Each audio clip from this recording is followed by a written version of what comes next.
కోడలు వేరే కాపురం పెడితే సంస్కారం లేదంటారు. కూతురు వేరే కాపురం పెడితే తెలివైనది అంటారు. మనిషి ఎంత మేధావి అయినా రేపు ఏం జరుగుతుందో తెలియని అజ్ఞానే. అందుకే నీకున్న తెలివిని చూసుకుని అతిశయపడకు. నీకంటే తెలివిలేని వారిని చూసి అపహాస్యం చేయకు.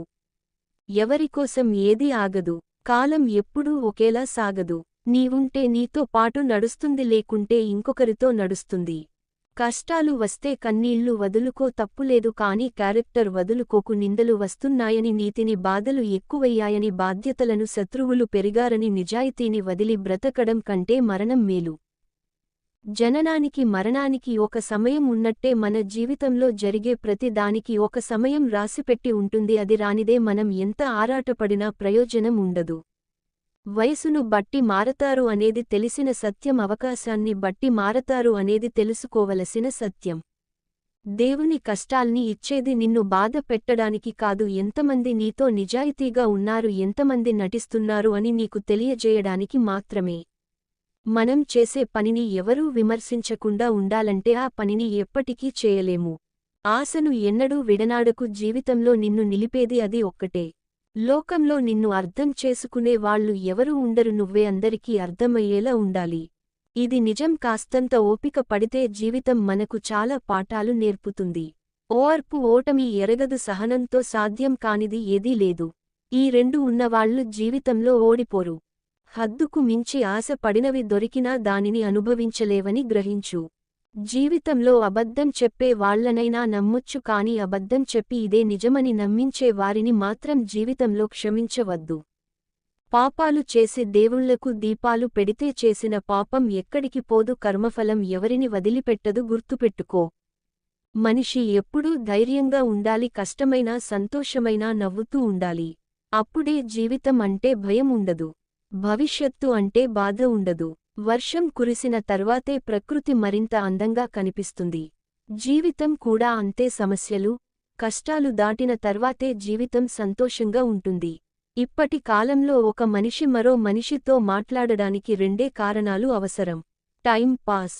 ఒంటరిగా కూర్చుని నీతో నువ్వు హాయిగా మాట్లాడుకో. నటించే మనుషులతో కలిసి ఉండటం కంటే అది 100 రెట్లు మంచిది.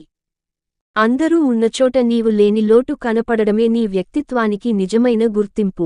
మంచి వ్యక్తితో సంబంధం చెరుకు లాంటిది. దానిని పిండినా, కొట్టినా, రుబ్బిన మనకు తీపి మాత్రమే లభిస్తుంది. విజయం అంటే మనం చేరుకున్న గమ్యం కాదు, ఆ గమ్యాన్ని చేరే క్రమంలో ఎదురైన కష్టనష్టాల నుంచి నేర్చుకున్న అనుభవం. నీ ప్రశ్నకు ఎదుటివారి సమాధానం దొరకడం లేదు, లేదంటే అడిగే అర్హత నీకు లేదా, నీకు చెప్పవలసిన అవసరం వాళ్లకు లేదో నువ్వే నిర్ణయించుకో. పుట్టుకతోనే జీవితం పూలవనం కాదు. ప్రతి మొక్క మనమే నాటుకొని దాన్ని అంతమైన ఉద్యానవనంగా మార్చుకోవాలి. కొన్ని దృశ్యాలు చూడకపోవడం కళ్లకు మంచిది, కొన్ని విషయాలు వినకపోవడం చెవులకు మంచిది, కొందరి గురించి ఆలోచించకపోవడం మనసుకు మంచిది. మనిషి వయసు పెరిగే కొద్దీ అనుభవం పెరగాలి, ఆలోచన విధానం మారాలి, నడుచుకునే ప్రవర్తనలు మంచి చెడుని ఎరగాలి. అప్పుడే విలువైన గౌరవం సమాజంలో మంచి వ్యక్తిగా గుర్తించబడతాం. కోపం, అనుమానం నిన్ను ఏ విషయాన్ని అర్థం చేసుకోనివ్వవు, సరైన నిర్ణయం తీసుకొనివ్వవు. కాబట్టి ఈ రెండిటిని వదిలేసి చూడు. జీవితం ఆనందమయం అవుతుంది. జీవితంలో అనుకోని అనర్థం జరిగినప్పుడే ఎవరికైనా జీవితం అంటే ఏంటో అర్థం అవుతుంది. ఏ పాఠం నుంచి ఏ ప్రశ్న వస్తుందో, ఏం సమాధానం రాయాలో అర్థం కాని అంతు చిక్కని పుస్తకం వంటిది మన జీవితం. ఎప్పుడు ఏ సమస్య వస్తుందో, ఎలా ఎదుర్కోవాలో అర్థం కాని అందమైన అనుభవం మన జీవితం. ఎవరైనా మన కంటే కాస్త కింద కూర్చుంటే అది వారి స్థాయి అని భావించరాదు, అది వారి గొప్పతనం కావచ్చు. నీతో ఉన్నవారు నిన్ను ఎందుకు కలిసామా అనేలా బతకకూడదు. నిన్ను విమర్శించిన వారు కూడా నిన్ను ఎందుకు వదులుకున్నామా అనేలా బతకాలి.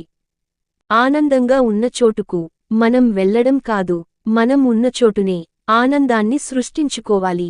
గ్యారంటీ లేని జీవితానికి కోపం, అహంకారం, అసూయ ఎందుకు? బ్రతికిన 4 రోజులు నలుగురితో బ్రతకాలి. పోయేటప్పుడు డబ్బు, హోదా ఇవేవీ మనతో రావు.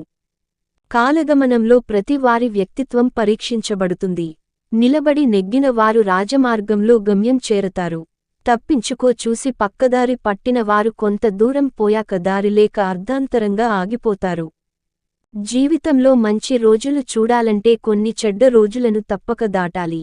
వేసవిలో ఎంత ప్రయత్నించినా తీయలేని బండ వర్షాకాలంలో పడిపోతుంది.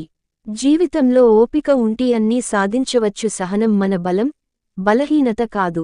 గొడుగు వర్షాన్ని ఆపలేదు కానీ నువ్వు తడకుండా కాపాడుతుంది. అలాగే ప్రయత్నం విజయాన్ని అందించకపోవచ్చు కానీ గెలవడం ఎలాగో నేర్పిస్తుంది.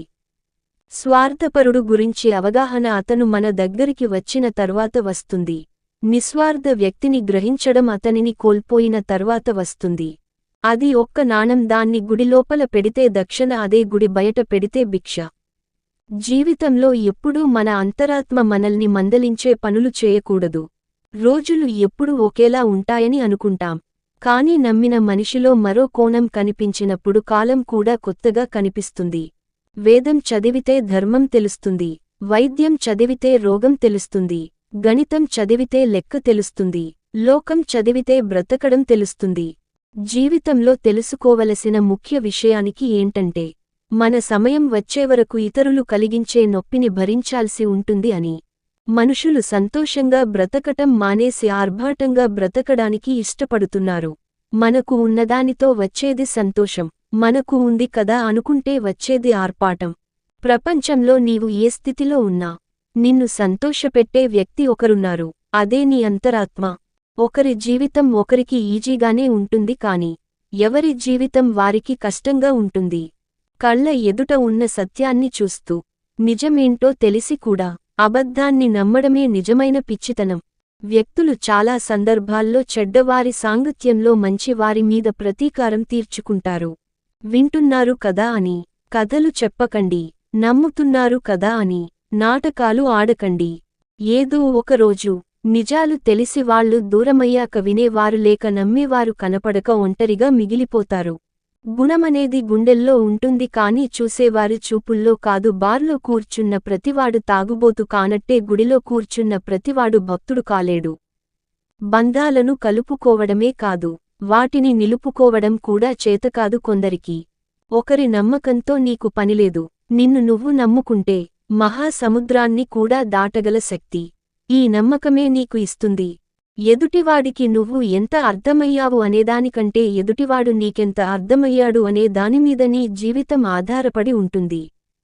చాలా కష్టమైన పనిని బద్ధకస్తునితో చేయించాలి. ఎందుకంటే వాడు ఎంత కఠినమైన పనినైనా సులువైన మార్గాన్ని కనుక్కొని త్వరగా పూర్తి చేస్తాడు. ఒకరిని మరొకరిపైకి ఉసిగొలిపే ధోరణి గల వ్యక్తులతో జాగ్రత్తగా ఉండాలి. అలాంటి వారికి ఎంత దూరంగా ఉంటే అంత శ్రేయస్కరం. కన్నవారు, కావలసినవారు నిన్ను వదిలేసిన నీవు తాళి కట్టిన అర్ధాంగి నీవు నేర్చుకున్న విద్య నిన్ను ఎప్పుడూ ఒంటరి చేయవు. నటించే మనుషులు ఉన్నంతవరకు నిజాయితీపరులు ఓడిపోతూనే ఉంటారు. నిలకడగా ఉన్న నీరు అరవని కుక్క, మౌనంగా ఉన్న శత్రువు ఈ మూడింటి పట్ల అప్రమత్తంగా ఉండాలి. మన అనుకున్న వాళ్ళు ఎప్పుడూ మనతో ఒకేలా ఉంటారని అనుకోవద్దు. ఈ ప్రపంచంలో వేగంగా మారేది మన మనసు, మన ఆలోచన విధానమే. డబ్బు మనిషిని పైకి తీసుకు వెళ్ళగలదు, ఇందులో ఎలాంటి సందేహం లేదు. కానీ మనిషి పైకి వెళ్ళేటప్పుడు డబ్బులు తీసుకెళ్లలేడు, ఇందులోనూ ఎలాంటి సందేహం లేదు. ప్రస్తుత పరిస్థితుల్లో మనం ఒకరిని గుడ్డిగా నమ్మితే మోసపోవడానికి సిద్ధంగా ఉన్నట్టే లెక్క. నిన్ను ప్రేమించే బంధాన్ని నీవు కూడా ప్రేమించడం మొదలుపెడితే నిన్ను ద్వేషించే మనుషుల గురించి ఆలోచించే సమయం నీ దగ్గర ఉండదు. స్వార్థాన్ని కూడా ఎంతో కొంత నేర్చుకోవాలి. ఎదుటివారిని నాశనం చేయడానికి కాదు, నీ కోసం నీవు బ్రతికేందుకు. నిన్ను నీవు గొప్పగా చూసుకోనంతవరకు నీకు అందరూ గొప్పగా, నీకు నీవు తక్కువగా కనిపిస్తావు. మన ధనం మన చేతల్లో, మన గుణం మన మాటల్లో తెలుస్తుంది. తప్పు ఒక పేజీ అయితే బంధం ఒక పుస్తకం లాంటిది. కాబట్టి ఓ పేజీలో జరిగిన తప్పు కోసం మొత్తం పుస్తకాన్ని వదులుకోవద్దు. కోడలు వేరే కాపురం పెడితే సంస్కారం లేదంటారు. కూతురు వేరే కాపురం పెడితే తెలివ